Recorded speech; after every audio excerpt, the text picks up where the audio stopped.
everybody, and welcome to the Supercars Exchange podcast. As always, I'm joined by Shane. How are you going, Shane? Keegan, I'm good, mate. How are you? I'm going great, mate. We've got the calendar announcement. It came out a few days after, oh no, the day of the podcast that we released Yeah, last week, unfortunately.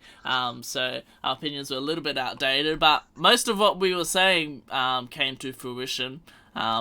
We have we're going to it was pretty obvious what was going to happen with the 500 going to the bend. I think someone slipped it too early in the weekend. I think it might have been Mark Scaife. I wasn't actually watching it live, but I think the Twitter blew up after he said that, so I'm like, okay, we've got the 500 at the bend. But yeah, pretty interesting. We've got 3 night races, which will be strange, I think, to have so many night races, but also obviously very entertaining because it's something different and lots of people love it. The only one I'm a little bit concerned about is the Gold Coast at night time, and then if it rains as well, that just spells disaster for me. yeah, you're right. When we look through, the first 3 rounds remain much of the same. Adelaide, Melbourne, then Tasmania, and the formats haven't changed for those ones too much. But yeah, when we get to the 3 night races that we have, we're going to sit back to Sydney Motorsport Park where it all began for the night races, or at least for this current generation. It was once upon a time back at Calder Park, way back when. Uh, Perth, where we were this year, and then the Gold Coast, as you mentioned. So I'm really excited about seeing a little bit more night racing. Hopefully as time goes on, they get better at how to set the cameras up better so we don't get so much of that glare from the headlights and lighting the track a little bit better. My only hope is that they don't start milking the cow a little bit too much when it comes to night races. Like, I think the 3 rounds that they've got, I think that's great. I'd leave it there. I wouldn't try and push it too much because you've only got to look at something like the Big Bash and the cricket. That started off once upon a time as like a 6-week comp. You only played, I think, 6 games in that competition, and then you went into finals. Now they play like a full home and away season. It's just there's matches on every single day throughout the summer, and then the season didn't finish until well after the kids were back at school, and everyone was just over it. Yeah. It lost a lot of that novelty, and that became a bit of an issue. So they've had to. Although they're still trying to do the same, they've compressed the comp back down, which will hopefully keep interest there. I think supercars need to be mindful of the mistakes that other sports have made, as trying to milk what is a good thing. So I think 3 races I think is a good thing, but any more than that, and you might be starting to milk the cow a little bit too much, and might start losing a little bit of that novelty. And plus, you also got to remember that for a lot of families that have kids that enjoy watching their supercars, if the race isn't going to finish until 9, you're going to want to whisk them off to bed earlier than that, depending on how old they are. So they may not be able to sit down and watch the racing anyway.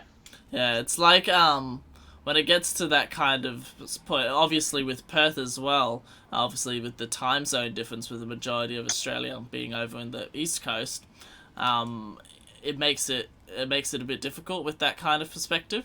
Yeah, because even this year, the races didn't finish till quite late. They didn't even start till quite late as well. Exactly, because it's also it's going into winter. It's in May, but I don't think Perth really has a winter.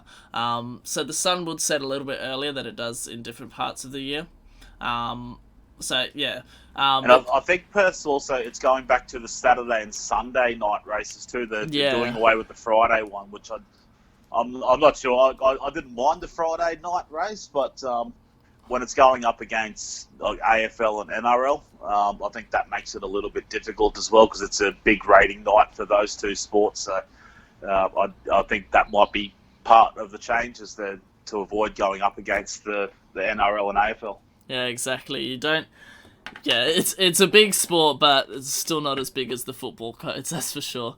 No, I think they're happy to sit in third as long as they're at least close to the top 2. I think that'll be happy because motorsport's never been the most popular sport in Australia, so I think they're happy sitting in third as long as they're keeping the other 2 honest. Other major change is obviously we're having the 500 at the bend instead of Sandown. Sandown's still around.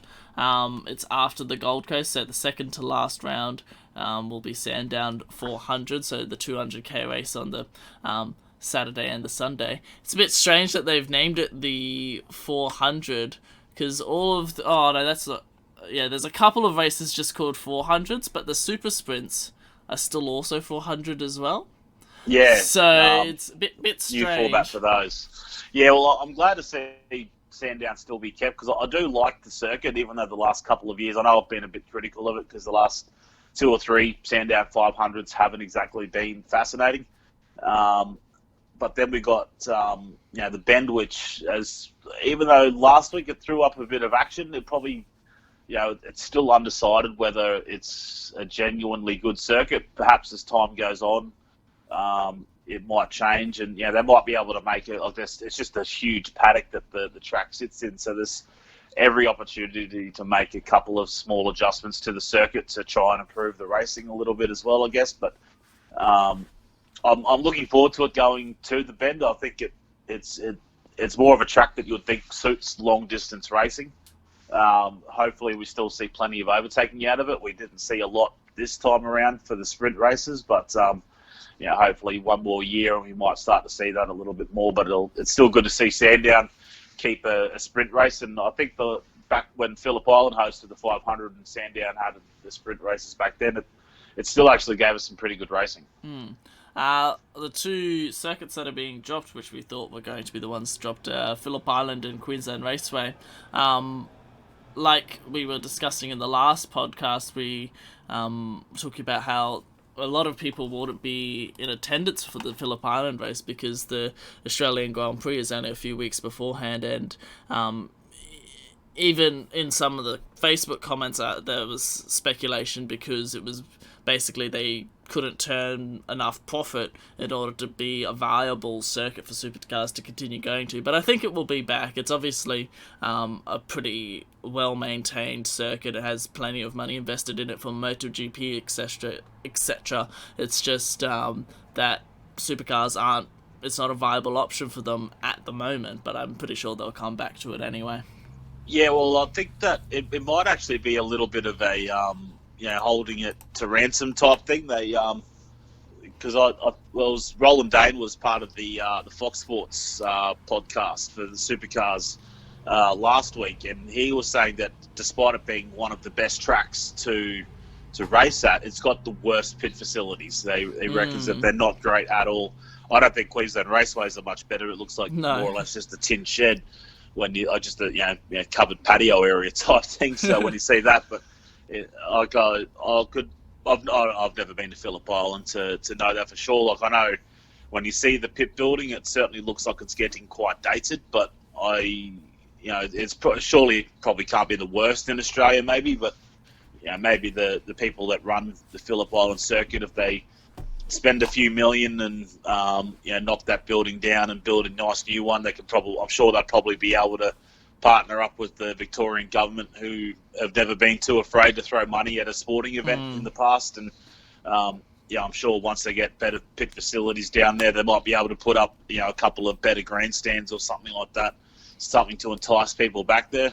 I'm sure the sport will be back there before too long. I think it's also really the transport to the island as well. Like it's a long drive from Melbourne. Like when you see it on a map, you're just like, oh yeah, it's like not too far from Melbourne. But like honestly, like it's I've driven it, and you're going across that bridge for ages. Hey, it's a bloody long way. That's probably it really is sort of only one road back to Melbourne and one road down there. So it's if it was full and it was an accident on the way back home, you're going to be stuck there for a while. Yeah, so you might as well just stay in Phillip Island for the night then. Yeah, that's it. We've got a new kind of twist on the Gold Coast 600, like I mentioned before, under lights. It'll be interesting to see how they manage that one. Obviously, they can't just use the street lights. They'll have to be having some pretty ridiculous amount of higher beams. Sort of Singapore Grand Prix spec lights. I think might be a little bit more. I don't know whether they go to that level of lighting, because that makes it look close to daytime. Yeah, exactly. so they might pull back a little bit, but I think they'll need a lot of that going on. The Singapore Grand Prix, when you see like aerial shots of the Singapore Grand Prix, it looks like someone's just like got a big white marker in the middle of the city and outlined the track. It's ridiculous the amount of lights that they have for that one. And then you see like the surrounding streets and like that highway that sort of goes across the circuit. Like you've got the street lights there, which are normally bright enough to light up a road, look almost invisible. Like they look like they're only half strength, and they look like little LED lights strung out along the road rather than proper street lights. So just goes to show how bright those lights are. So I'm sure if you're sitting on the track on the grid ready for the race, you wouldn't want to look up into them. You'd probably have red spots across your eyes for the first couple of laps. But I think they'd have to. The other thing I worry about with it, I wouldn't be too worried, but I guess it's how it would come across on TV. Like I'm sure it would still look spectacular at night, but one of the big draw cards about the Gold Coast was how the place looked on TV. Like they'd have those chopper shots, and you'd have the beautiful beaches and the surf, and you'd have all the high rises, and the place always looked $1 million anytime they had those overhead shots. And the fact that the track went right along the beach front, you're not going to get that at night time. The chopper shots are just going to look like Singapore does at night time, which is also a very spectacular city. Like, of course, they're going to have the support races on throughout the afternoon and all that, so you're still going to have that sort of shots, but obviously that's not when a majority of the people are watching. So I just sort of kind of worry that it might lose a little bit of that, that prettiness, I guess, of the race when you're watching it. Like I'm sure it'll still be spectacular. It'll throw up some really good racing. For that time of year, it should hopefully avoid those afternoon storms, which can roll in pretty quick, but also roll out pretty quick. So where it might, have to like if they did roll in, like similar one to what we had last year that stopped the race and ended up being a non-race anyway. Like that storm was gone. Half an hour later, the blue skies were starting to come back out again. So they can roll out as fast as they roll in. And so if the race doesn't start until later, well, you can avoid that rain. I guess again the only issue is look, if it starts at night, I think part of the attraction of going to the Gold Coast was you had that nightlife as well. So the pubs or the bars and the restaurants around the track might feel a bit left out, that they're losing out on some of that revenue, because that was one of the big bonuses about Darwin, was that you had all these people from all over Australia that used to go to Darwin because it's it's a warm circuit to go to because it's in the middle of winter for the southern states. So they go there. Then you got 1,000 members of the Supercars family that travel up there, like the teams, drivers, all the media and everything like that. They go out every night to the bars and the restaurants and enjoy the nightlife. And so it brings in a heap of money into the town. If they were looked at a night race for there, well, they're going to be working when they'd otherwise be at the restaurants. Yeah, exactly. That was a point that Roland Dane raised in that same podcast. I thought, well, it could be the same for the Gold Coast as well. Like, there would still be enough of other people there, and a lot of people probably wouldn't look to go out until 10 o'clock at night anyway, so probably wouldn't affect it as much, but it might still have an effect. I was just briefly looking at the rest of the calendar. A few things that have changed around is Townsville is now before Darwin, so we go Winton, Townsville, Darwin.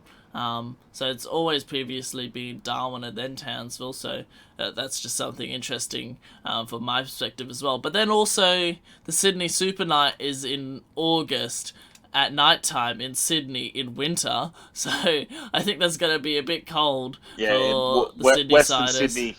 Western Sydney at that, where it gets bitterly cold in winter. I'd have a few family members that live out that way, and to say it gets chilly at night is an understatement. It can get bloody freezing, so that will be fun. And I think it was when was it last year it was kind of early in winter. I think it was around that May June sort of time. It was only a couple of rounds out from the Enduro, so they were complaining then that it was already cold. So if you had it in August, it's still going to be pretty chilly. They might have to put some antifreeze in the fuel so that they Yeah, go get some frozen fuel. that's it. They might be looking for a Brad Jones spec flyer, pit lane flyer to keep That's it. everyone warm. Bathurst stays the same as the normal weekend. It's the second weekend in October. And the Coates Hire Newcastle 500 is in the first weekend of December. So those kind of ones stay the same. I'm pretty excited for the night races, really, is what I'm taking away from this calendar. It's a bit unfortunate Queensland Raceway and Phillip Island dropped, because they've been producing some good racing over the past few years, but obviously we can't be racing at every single circuit in Australia all the time. I think it's largely just a cost-saving measure. I think once if they feel like it's a bit more viable again, if they're able to bring in a bit more cash again, I think they'll expand the calendar back out. But there are those that are saying that they might even look to try and drop it back down to 12. But I think because we're such a vast nation, 12 circuits, it leaves a lot less opportunities for some of those to travel there. Like, I think, again, Roland Dane was comparing it to something like DTM that only do an 11 or 12 race calendar, but Germany's nowhere near as big a country in terms of area as Australia. Exactly. So if you are a bit of a distance from it, you might not have a circuit right near you, but you're probably still only a 2-hour drive from your closest one. Yeah. So, Well, where for a lot of Australians, you're a 2-hour flight from the nearest one. So it's a big difference, I think. it's also like in Germany, there's probably only 11 or 12 circuits that would actually be like up to the grading, the FIA grading, in order to actually race there. Yeah, possibly that could be it as well. But I think we are lucky in Australia that we don't have a lot of absolute top quality race circuits like we see over in Europe in particular. But we've got a lot of very good circuits that suit our supercars to a T. Like, they're bumpy, they're narrow. If you go off, you're in the dirt, and it's going to ruin your race. So I think that that's what we love about our style of racing, is that it still holds on to a lot of its roots in a way. So I think I think 14's a good number. I wouldn't want to see it drop below that too much. Otherwise, you start you either have to compress the season, and it starts in like May and finishes in October, which will be or starts in April, finishes in October, which will start getting too compressed. Or if you try and leave it about the same length as what we have now, you start having too big a gap between races, and you start losing that momentum. You sort of, as a fan, you lose track of when it's on next. Yeah. And as a driver, you start to lose a little bit of that momentum as well. That you're not racing that every second or third week. You start getting a couple more of those 4-week breaks in there as well, which is I think at least to me as a fan, I like to see them race every 2 or 3 weeks, because at least you know that they're coming up. Yeah, that's true. Moving on to our next bit of news. We've had more aero modifications. We was talking beforehand about these, and I was just saying maybe they should just stop telling everybody about the aero modifications and just see if people pick up on it, really. But the Commodore is getting some aero changes. It's similar to what the Nissan got in the previous round. We got an addition of a gurney flap, so change to the rear wing end plates, and an extension of the front under tray. So apparently that's what happened before Darwin, which wasn't actually told to everyone. Obviously, because back then it probably would have been very controversial. But I think they did a good job there just by not telling people what was happening. But yeah, more aero changes. Will they make a difference? We'll really just have to see. I don't think they made a massive difference in Darwin when they were apparently put in. But yeah, I don't think they'll make a huge amount of difference to the Commodore in the end. Yeah, well, we'll have to wait and see. And it's sort of one thing I've said, like this is round 6 for the changes to the cars this year to try and level them up. But they've kept going on about this massive advantage that the Mustang has, and we'll touch on it soon. But I have gone through and seen what the calendar might look like without the so-called unfair advantage. But I think it's an interesting one. Like even me as a Ford fan, like, I'll happily concede, the Mustang is definitely the better car out of the two. But I don't think it's just an aero thing that's causing that. I still think it's one of those things that keeps on getting said. If you've got $1 for every time you said it, you'd be rich. You wouldn't have to worry about work. And that's the twin spring. Like you go back to Talon Bend and Triple Eight in particular were they were woeful really. Like they ended up salvaging a half decent weekend, but realistically they never looked on for a podium or a race win at all. And I think it was more of a mechanical grip aspect of it rather than an aero grip side of it, because some of the other Holden teams weren't doing as bad. They were still right about where you expect them to be. So I think, it's at a lot of circuits. I think that's the bit that they're still missing the most is that, and more so than the aero. But because they don't have the twin spring anymore, they've got to make adjustments to the aero to try and level it up. So. As I said earlier in the year, when they made the first announcement that they were going to do a centre of gravity change to try and level up the playing field there, and I blew up about it there, saying that where do you stop if you're trying to slow down the Mustang? I've always been happy with them trying to allow the Commodores and the Nissans to try and catch up a little bit. I've been happy with that, so I don't have as big an issue with this as certainly many of those on social media do, but I think it's just I think for Triple Eight, certainly, I think they've already conceded that they aren't going to win the championship this year. It would take the miracle of miracles to pull it back from here. Exactly. Like Scotty may as well just hang out in New Zealand for a couple of rounds after Pukekohe and just let them catch up a little bit. Make the enduros interesting. Yeah, I think even working it out. I think if Scotty did not finish at all in Pukekohe or Bathurst, and Mostert won all three of those races, he would still only have like a 30-point lead. Like it would be tiny. So that just goes to show the advantage that he has at the moment. So it's, but I think at the moment, I think Triple Eight, I think they're doing what they can to try and steal Bathurst away. I think that's what they've got to look forward to. I think they understand that the championship's probably beyond them now, but so they'll only look for Bathurst as their chance to take some silverware for the year. Well, they've got two good partnerships in Whincup and Lowndes, obviously a very proven partnership, and then also Tander and Van Gisbergen, which obviously is an untried partnership, but obviously both of those guys have heaps of experience around Bathurst, especially Tander. So I think they'll definitely be ones to watch, just purely out of the fact that they've both got so much experience. Yeah, well, you look at Tander, like even in the years where he hasn't had the greatest of championship years, he still always seems to find himself, well in that top 10 in the closing stages of the 1000. So he just knows what to do around there. And Van Gisbergen is obviously very quick, especially if he has a bit of inclement weather. You see what, like Whincup and Lowndes, like they have a hat trick together. Like it could have been partly because of them that they brought in this rule change of not allowing the two main drivers to be paired together. So they're actually going for 4 in a row. Strangely, because they were taken away before they had the chance to have a crack at a fourth. So I think they will have a very formidable lineup. And as I think.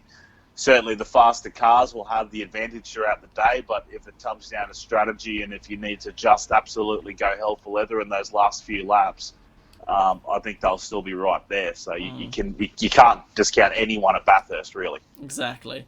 You said you have a surprise package for us today, Shane. Yeah, like it was after these aero changes come out, and I was like, because it still goes back to that the Mustang has an unfair advantage. Well, I would argue that our unfair advantage is named Scott McLaughlin, more so than the car itself. Like, obviously, like I said, the car would, no doubt, is the better out of those three cars, but I don't think it's as big as what many believe it to be. So I thought I would go through and work out what the championship would look like if, as a hypothetical, if Scott McLaughlin was abducted by aliens, one week out from the season, and he's still up there being probed right now. Maybe what the championship would look like, at least as far as race wins. So I didn't go as far as working out championship points because my brain capacity won't allow that. So I didn't want to give myself an aneurysm trying to work that one out, but I at least went as far as doing race wins, and obviously this only includes DJR with a now one-car team because they're obviously in mourning for their number one driver. So as a mark of respect, they decided to just retire the number 17 car for the season and just work with one car. So um, I think looking at it though, I think the championship positions will be more or less the same. Maybe take one position. I don't like there wouldn't be any major swings in the championship standings. So I think it would be very similar to what we see now anyway if you took out Scott McLaughlin. So, but we would see at the moment Fabian Coulthard. He currently has 2 wins.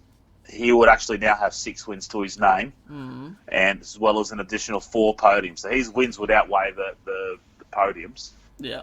Mostert would also be equal on 6 wins. He has 1, so that's a big change in him. So that suddenly equals, and that's like the other Ford team. So, and he'd have an additional 5 podiums to his name. Whincup would actually rocket up to 4 wins. So he's had 3 second place finishes this year. So he'd move up to 4, which is a big step up from where he's at the moment, and then he'd have an additional 6 podiums to his name as well. Van Gisbergen would move to 3 wins and 4 podiums. Waters would actually have a win to his name, and he would actually have 7 podiums. Wow. Outside of a race win, because he's had a handful of 4th place finishes and just finished off the podium. So the one race win and 7 podiums.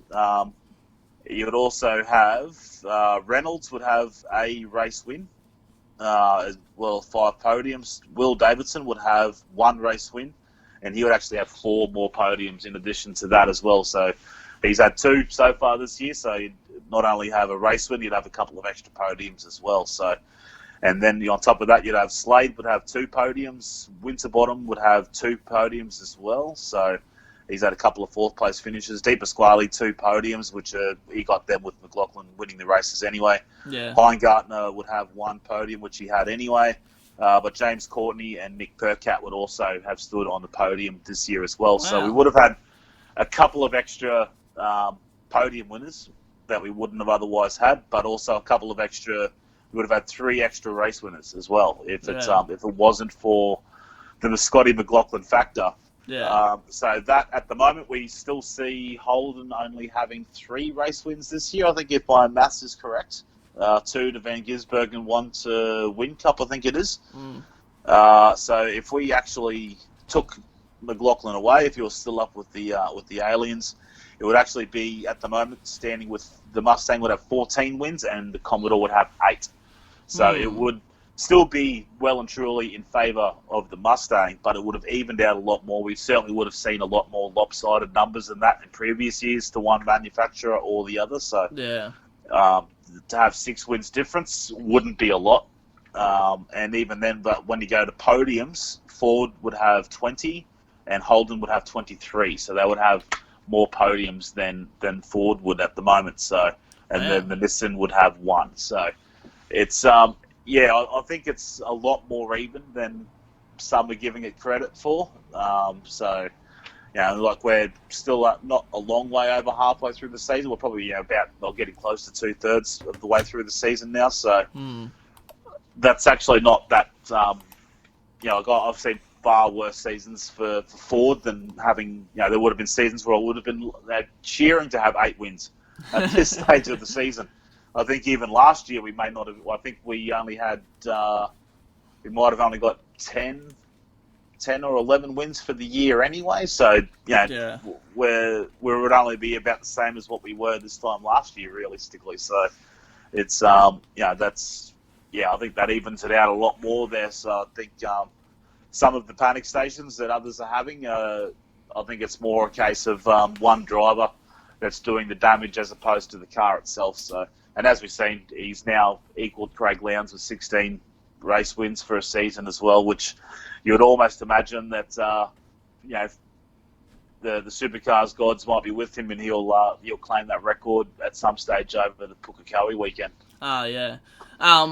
It's interesting because there was less races in the season when Craig Lowndes won those 16 races in one season. I think there was more. Oh, there was more. Okay. Yeah, there was more because they were all Oh, because they were all little sprint races. So Yeah. most races were 3 races. They'd have like the little one on the Saturday, then 2 on the Mm. Sunday.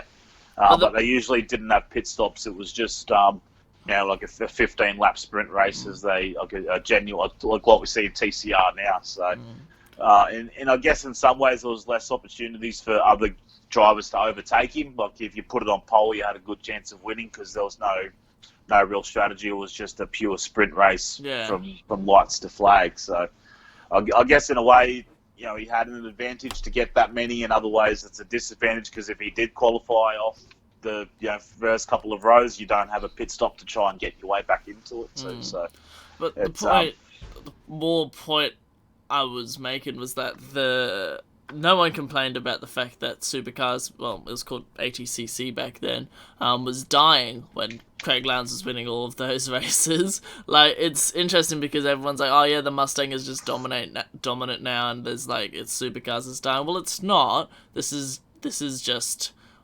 how the flow is now. Just because it's changing teams, doesn't mean that it's dying. This is just now who the dominant team is. well, yeah, exactly. Like we had 5 years of HRT domination back in the late '90s, early 2000s, where they won most races. I think Yeah. even one year there, it might have been 2000 or 2001. Ford only won like 4 or 5 races. It wasn't very many. And HRT would have won a large majority of the rest of those, along with a couple of the others. So it's not. We've seen teams dominate large periods. We've seen Triple Eight be the most dominant team for pretty much a decade now. They've only lost a couple of championships along the way there. So the fact that we're having this change of tide, I don't think it's a big surprise, nor do I think we should panic about it yet. If it goes on like this for another 3 or 4 years, then okay, maybe they need to sit down and look at it. But the fact that it's been half a season, they've tried to make a few adjustments to level it up a little bit. If that's what they need to do for the time being, then I'm okay with it. Because you do want to see good close racing. Like you still want to see, at least Ford and Holden being the 2 main manufacturers, having an equal chance. You want to see a couple of teams from each of those manufacturers have a genuine chance at winning a race in every weekend. So I think, but like I said, when you look at those stats that I read out there, they're not that far away from each other anyway. It's also obviously in 2021 the new rules will be coming into place. So if the Mustang is still dominating after those rule changes, because obviously there's probably be a pretty major shake-up, I think then maybe they need to consider it. But obviously they're making those rules now, so they're going to be looking into account the fact that the Mustang is dominant currently, and be looking at ways that they can they're talking about having a similar balance of performance to GT3 cars and GTE cars, which will be great because these work really well, and we always see very tight racing between cars that are very different. Obviously, the supercars category, the cars are still very much pretty similar. But yeah, I think it'll be interesting to see in 2021 when the rule changes come in, whether the Mustang continues to dominate after that. Obviously, that's quite a way into the future.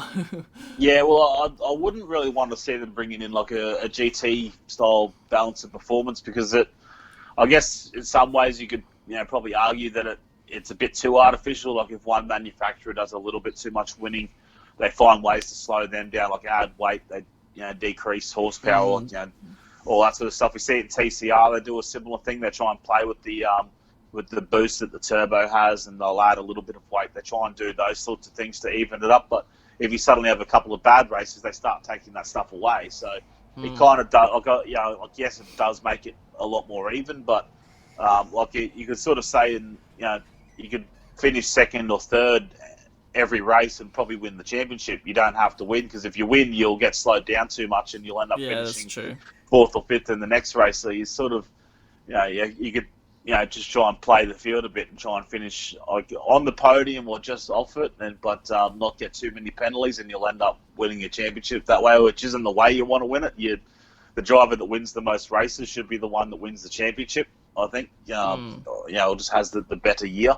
Of course, you want consistency, but So, there's probably ways to do a balance of performance better, but um, maybe they could bring in a little bit of success ballast, maybe, but you wouldn't want to see any more than 10, 15 kilos.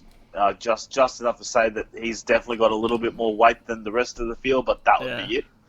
But otherwise, I think, like you said, when they bring in those new changes in 2021, which is only a couple of years away, um, it's widely tipped that they will allow the chassis to be changed so they can run a bit more of a Mustang-shaped Mustang, Mm. which will be good. It'll allow Walkinshaw to run a Chevy Camaro if that's what they choose.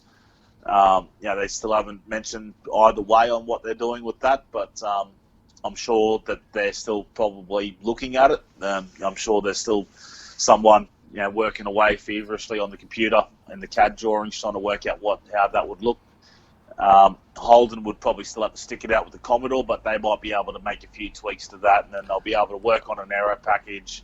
If they can at least work out exactly how to nail down the aero and how they want that to look, then and perform for both cars, I think they can level it out a bit more that way when they do a lot more of a hard reset on all the cars. I think that'll work then. Then we can see it really be evened up. It'd be interesting to see if they run both the Camaro and the Commodore at the same time. Be interesting to see what car comes out on top, and whether Hold. Obviously, if the Holden Racing team is still running, they're not gonna be allowing them to be running Camaros. But it'd be interesting to see whether GM does a factory backing for Walkinshaw maybe, and then there'd be two GM factory back teams, which would be obviously very intense racing because that's probably be a pretty big rivalry and have quite a different mix that we haven't really seen before in supercars. Yeah, you're right. I think it's and I'd be okay with it. I'm not going to be I want to see more shapes of cars on the grid. Like obviously they're probably still going to have the same engine, so it'll come down to whichever has the best aero. Going on what the Mustang has this year, you would think the Camaro would have an edge in that regard, but again, by the time they do a reset in 2021, they might be able to find ways to level that out anyway. So that's not exactly set in stone that a Camaro would come in and start winning straight away. But Yeah. I would be interested to see, if it was Wilkinshaw that were heading that up, how many other teams they would allow to run a Chevy Camaro. Because it certainly wouldn't be run as a Holden Camaro because it's not being sold here in Australia as a Holden Camaro, Yeah. even though it's being sold through the HSV dealership. So, the whole Holden would still have to run a Holden Commodore, and Chevy would run the Chevy Camaro.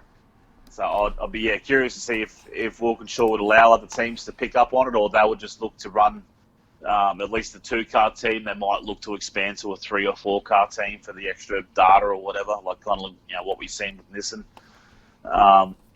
And then I'll be curious to see over the next couple of years how many other teams might look to switch to Mustangs. Surprised we haven't heard too much more talk about that. I thought by this stage in the season we would have heard a couple more rumours as to this team's approach forward or that team's approach forward about trying to get hold of Mustangs for 2020.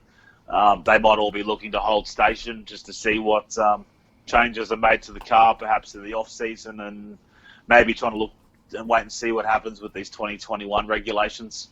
Maybe once that's announced, and you'd think that they would have to be announced fairly early. It's not going to be in the off season between 2020 and 2021. Yeah, probably like this off season. Yeah, you'd almost think that it would be a year out that most of those details, at least the major details, would come out because the teams are going to need to know so they can start working on development for those cars for the future. So I think maybe by then a few teams might go, all right, well, if they're making the Mustang more Mustang, then if they're already fast now, they're going to be even faster then. So we're gonna jump ship, So, but again, if it's only it's not as much to convert cars these days as what perhaps it once was. So it's there might still be another team that might come out in the off season this year and say that they've switched from one to the other. So I'd still like to see a couple more Mustangs on the grid just to even out those numbers a little bit. But and again, like if you had one of the more back market teams, I don't think you'd see a Gary Rogers switch manufacturers to Ford, but he's always been pretty loyal to Holden, except for those Volvo years. But you might have one of those other teams, like you might have Techno that might be able to scratch up some money from somewhere and say, oh, look, it's not working here now. We're going to jump over to the Mustang and see how that goes and just see how much that changes their fortunes overnight. So that would be interesting there.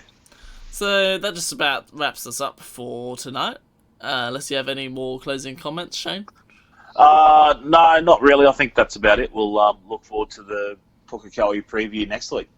We sure will. Thank you all very much for listening, and thank you for joining me, Shane. No worries, mate. We'll talk to you soon. And we'll see you all again next week. See you later.